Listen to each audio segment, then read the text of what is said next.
Nah, banyak sekali pertanyaan kemarin, Mas, tunas yang ada di kambium seperti itu, apakah dia kuat, Mas, untuk menopang cabang-cabang? Intinya apa dia tidak rapuh? Ini sepengalaman saya pribadi ya, teman-teman. Itu sangat kuat ya. Jadi ketika dia tumbuh di kambium seperti ini kemarin kita press tanpa mata tunas ya, dan ini muncul seperti sancang ya, persis sekali seperti sancang.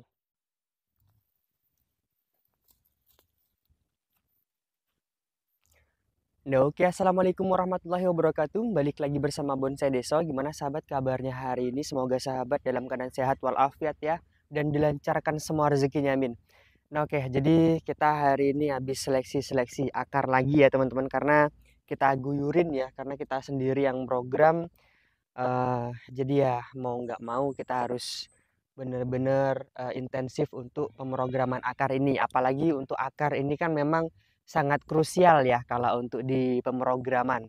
Oke, jadi kita hari ini akan coba sekalian jawab pertanyaan yang ada di kolom komentar YouTube Bonsai Deso, menanyakan seperti ini, Mas, gimana caranya untuk bahan sancang ini keluar tunasnya di kambium full sempurna. Dan sepengalaman saya tadi malam kita sudah live ya, banyak sekali yang menanyakan, sudah ada yang saya jawab, dan memang ada beberapa yang belum apa ya, mungkin menonton ya teman-teman. Jadi di video kali ini akan coba kita bahas tuntas supaya kambium itu dia full bisa menutup, dan yang pertama tidak bolong ya. Yang pertama tidak bolong, terus tunasnya itu full muncul di kambium tanpa pengepresan tunggul tanpa mata tunas. Nah, seperti apa untuk bahannya kita coba lihat ya. Untuk di video sebelumnya itu sudah saya sepilkan, malam-malam saya press tunggul, nanti untuk videonya saya sepilkan seperti ini ya teman-teman. Nah, untuk videonya seperti itu. Kita coba langsung lihat cek perkembangan setelah kurang lebih 1 bulan ya. Dan ini tidak saya sungkup ya teman-teman. Karena banyak sekali teman-teman itu menanyakan disungkup atau tidak bahan bonsai itu, Mas, untuk jenis sancang ini. Biar supaya dia cepat keluar tunasnya. Oke, kita akan langsung coba jawab ya, sekalian kita ke rumah. Oke, ini kita sudah di rumah ya teman-teman, dan ini bisa teman-teman lihat sendiri, ini muncul full di kambium semua ya. Kita coba lihat untuk detailnya seperti apa. Untuk perakarannya ini alhamdulillah sangat istimewa ya, dan saya lakukan pengepresan supaya penirusan yang kita upayakan, bahan bonsai yang kita program ini pengerucutannya dapat ya. Kita akan coba cek dulu detail untuk akarnya dulu ya teman-teman. Nah, ketika melakukan pengepresan seperti ini, hal yang paling penting ini menurut saya paling penting dan paling krusial, ketika melakukan pengepresan seperti ini diusahakan pohon itu dalam kondisi subur ya, dalam kondisi subur, supaya ketika nanti hasil pengepresannya itu sudah kita lakukan, dia cepat untuk memunculkan kambium baru yang akan menutup di luka tersebut ya, dan akhirnya dia keluar tunas sebanyak ini ya. Dan ini full full semua ya, ini bisa teman-teman lihat sendiri ya. Kita akan langsung coba cek dulu untuk perakarannya ya teman-teman. Oke, ini langsung kita bongkar dulu ya. Untuk media tanamnya apa, Mas? Untuk media tanam saya pakai pasir bangunan, saya campur dengan kokopit ya, dan ada sedikit unsur tanahnya kalau untuk sancang ini ya. Dan untuk ini Dekastar ini bekas-bekas media yang lama, tidak sudah tidak dipakai, jadi saya pakai lagi untuk sancang ini ya teman-teman, sebagai atasnya. Ini bisa teman-teman lihat sendiri untuk akarnya ya, istimewa sekali ya. Dan untuk lingkar batangnya ini di atas 20 ya, sepertinya 25 ada ya teman-teman untuk lingkar batangnya ini. Nah, ini coba kita lihat dulu untuk akarnya, istimewa ya. Pengepresan kurang lebih sekitar 1 bulan ya teman-teman, kurang lebih sekitar 1 bulan. Oke, sip. Kita akan coba lihat dan kita coba tentukan ya. Kita pilih tunasnya dari sekarang ya teman-teman. Kita coba lihat dulu. Ini untuk penanamannya masih sangat apa ya? Sangat ala kadarnya ya. Kita coba lihat dari sebelah sini, akarnya cukup lumayan. Dari sebelah sini, juga bisa. Sepertinya antara dua ya. Oh, oke, sip. Kalau menurut saya pribadi dari sebelah sini sih untuk tampak depannya ya.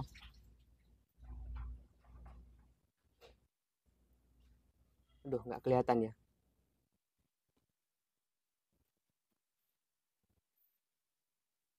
Oke, sip. Untuk tampak depannya saya rasa dari sebelah sini ya. Dan kita langsung bahas untuk hal yang pertama tadi ya, diusahakan pohon ini dia subur. Terus yang kedua, ketika pengepresan ya, setelah dipres kita rapikan ya pakai karter ya. Setelah itu saya tidak langsung menutup dengan salep kambium, apalagi ini presan tunggul bahan yang dari lahan ya. Dan biasanya kalau bahan tunggul dari lahan itu masih banyak sekali mengeluarkan air ya teman-teman. Kita tunggu sampai kering. Kita lihat kalau untuk saya biasanya berapa hari Mas? Kalau saya biasanya pagi saya mengeksekusi sekitar jam 6-an ya.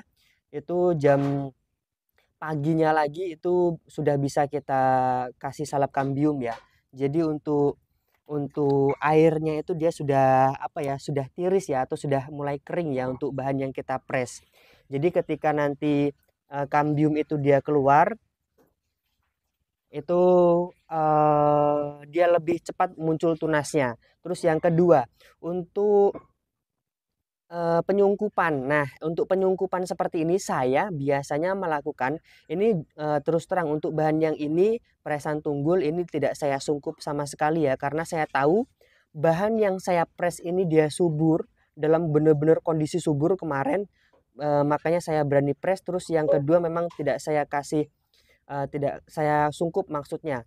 Kalau biasanya bahan-bahan yang saya sungkup itu bahan-bahan yang kondisinya dia kurang subur ya teman-teman. Bisa pohon itu dia dalam kondisi stuck, cabangnya dia banyak yang stuck, itu biasanya saya sungkup supaya mempercepat untuk pertumbuhan di kambiumnya.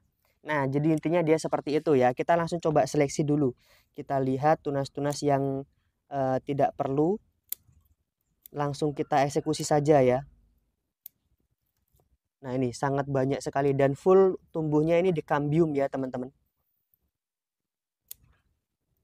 Ini bisa teman-teman lihat sendiri ya. Kita coba lihat. Dan untuk bahan ini memang sudah bisa dipastikan kita pakai 2 mata tunas ya.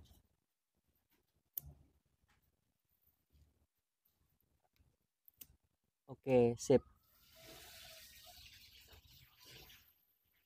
Nah, ini ada pas sekali mata tunas yang ada di sini. Kita pakai yang di bawahnya ya.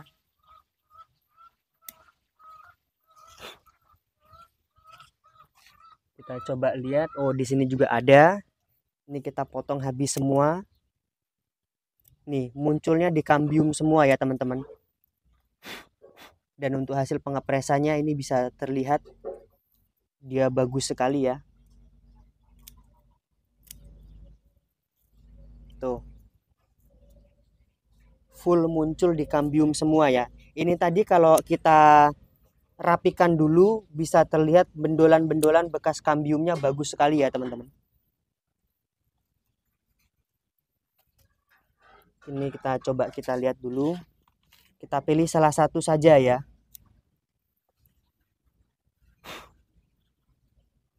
Kita pilih salah satu saja. Dan ini nanti akan kita rapikan ulang ya teman-teman. Supaya nanti ketika jalannya kambium itu dia bisa bagus lagi. Kita rapikan menggunakan karter. Nah, banyak sekali pertanyaan kemarin. Mas, tunas yang ada di kambium seperti itu apakah dia kuat Mas untuk menopang cabang-cabang? Intinya apa dia tidak rapuh? Ini sepengalaman saya pribadi ya teman-teman. Itu sangat kuat ya. Jadi ketika dia tumbuh di kambium seperti ini, dia membesar untuk batang utama ini dan untuk batang yang di sini atau yang di terusannya ini itu dia akan menjadi batang yang sangat kokoh ya. Jadi bukan seperti tempelan ya teman-teman. Kalau untuk dia tempelan ya, bukan sambung sisip atau okulasi. Kalau dia tempelan itu memang sangat rentan sekali kalau menurut saya pribadi ya, karena sepengalaman saya. Mohon maaf kalau salah, nanti bisa dikasih masukan ya. Nah, jadi seperti itu ya. Itu memang sangat kuat sekali ya teman-teman kalau menurut saya pribadi. Sangat kuat sekali. Nah, ini tinggal kita rapikan lagi ya supaya lebih rapi dan jalannya kambium juga dia bisa mengulang dengan maksimal. Nah, harap berhati-hati ya. Nah, ini sudah ada yang menjadi kayu juga nih. Ini sudah menjadi kayu ya. Jadi insya Allah aman sekali ya teman-teman. Kalau kita menumbuhkan tunas untuk sancang ini ya. Untuk saing simbur juga ada ya teman-teman. Kemarin masih banyak yang tidak percaya kalau untuk saing simbur ini bisa tumbuh di kambium. Nanti setelah ini kita sepilkan ya. Langsung kita sepilkan untuk hasilnya yang sudah kita press. Semalam juga mungkin beberapa teman-teman sudah melihat ketika saya live itu saya updatekan ya. Sudah saya sepilkan ya. Dan memang hasilnya cukup lumayan sempurna. Hasilnya juga memuaskan ya kalau menurut saya pribadi. Ini kita nol supaya kambium dia juga jalannya bisa serentak nanti ya. Soalnya tadi kan kita eksekusinya pakai gunting, jadi yang kita takutkan dia nggak sejajar dan nggak bagus ya. Nah, ini kita rapikan lagi seperti ini. Aduh, ini agak sedikit susah juga nih. Ini harusnya karakter kecil ya. Nah, mungkin untuk pertanyaan itu sudah kita jawab semua ya. Misalkan ada pertanyaan silahkan tulis di kolom komentar ya, karena kita berbagi pengalaman ya teman-teman, tidak berniat untuk menggurui. Nah, sudah bisa dipastikan ya. Untuk lingkar batangnya cukup lumayan besar ya. Bisa teman-teman lihat sendiri. Dan untuk arah cabang pertama bisa kita pastikan pakai yang ini, kita pakai untuk terusan kita pakai yang di sebelah sini ya. Tuh, sip. Mantap. Kita akan langsung update untuk bahan saing simburnya ya. Kita coba lihatin ya teman-teman. Nah, ini bahan saing simbur yang kemarin banyak sekali yang menanyakan tunas di saing simbur itu dia munculnya di kambium. Nah, ini kemarin kita press tanpa mata tunas ya. Dan ini muncul seperti sancang ya. Persis sekali seperti sancang.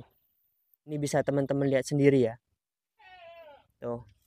Dan untuk bahan ini sudah kita kasih pupuk supaya ngejos ya. Tuh. Kelihatan semua ya teman-teman. Untuk cabang pertama, cabang kedua, untuk terusannya. Untuk backgroundnya nanti masih bebas ya.